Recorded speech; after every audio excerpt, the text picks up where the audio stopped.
Greetings, fellow scale modelers. I want to talk today about the aerofoil sections that I plan to use for my Canberra jet bomber. But interestingly enough, I have discovered, drawing at 1 in 6.2 scale, the center chord comes out as a whopping 934 millimeters.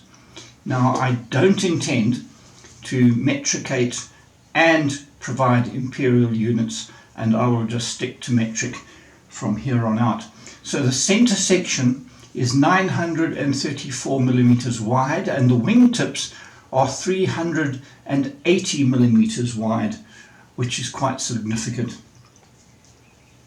Now, the aeroplane has a 12% symmetrical airfoil. So perhaps one could think of using the NACA 0012 section, but the Canberra jet bomber had its maximum thickness at 40% of the chord. So the equivalent NACA section is in fact 0012-63. The Royal Aircraft Establishment has a 103 section, which is 9% thick at 40% chord, and that is the maximum thickness.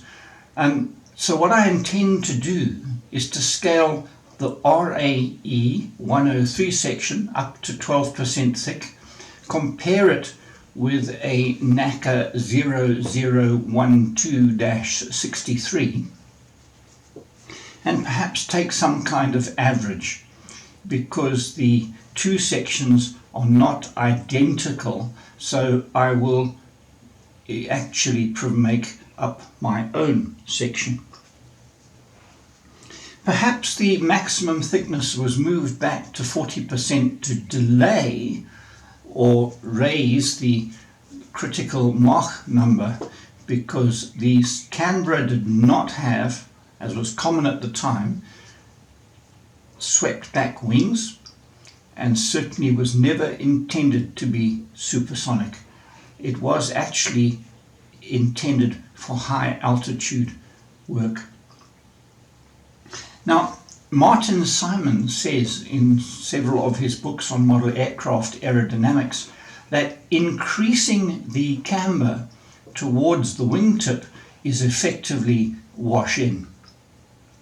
Now, you cannot reduce the camber, which would give you wash out, if you're starting with a symmetrical section where the camber is actually 0. So I have decided to incorporate some physical washout at the wingtips for a number of separate reasons.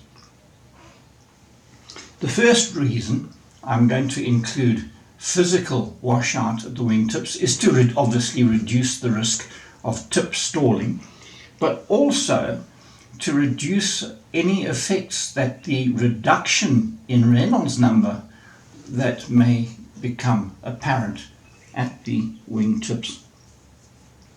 I also want to eliminate any construction errors by building in some washout.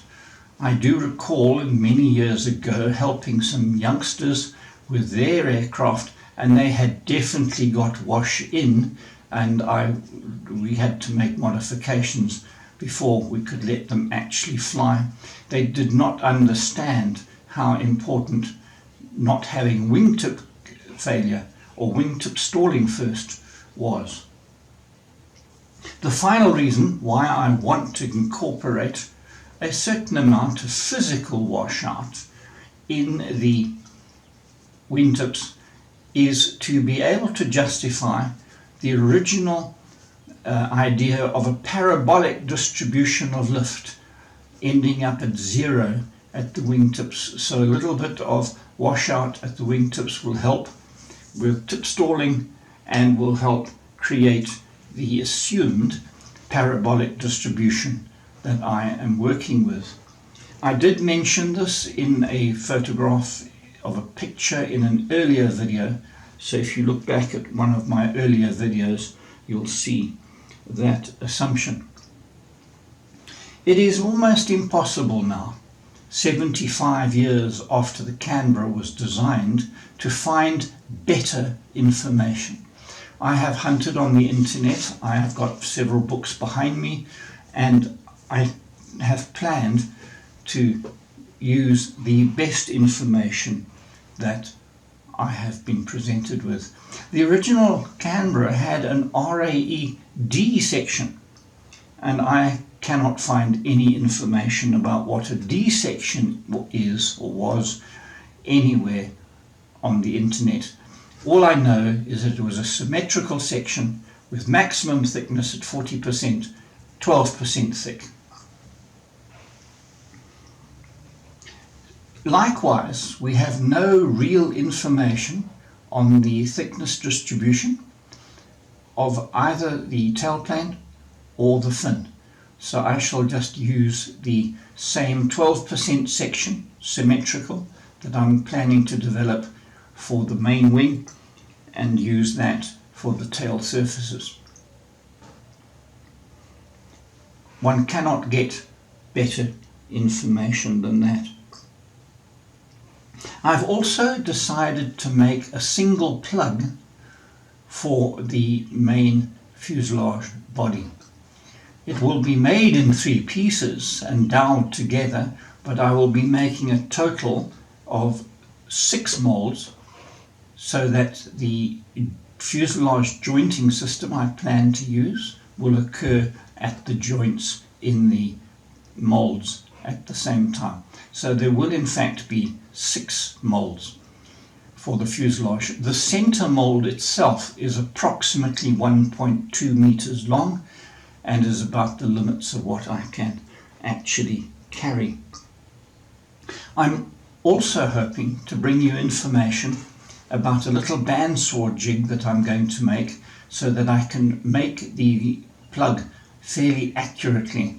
I plan to plank the plug with Magongo, and also to fill the eventual plug with expanding polystyrene foam with no pressure, so that it is strong enough to resist the shrinkage that one might find with the epoxy resin molds.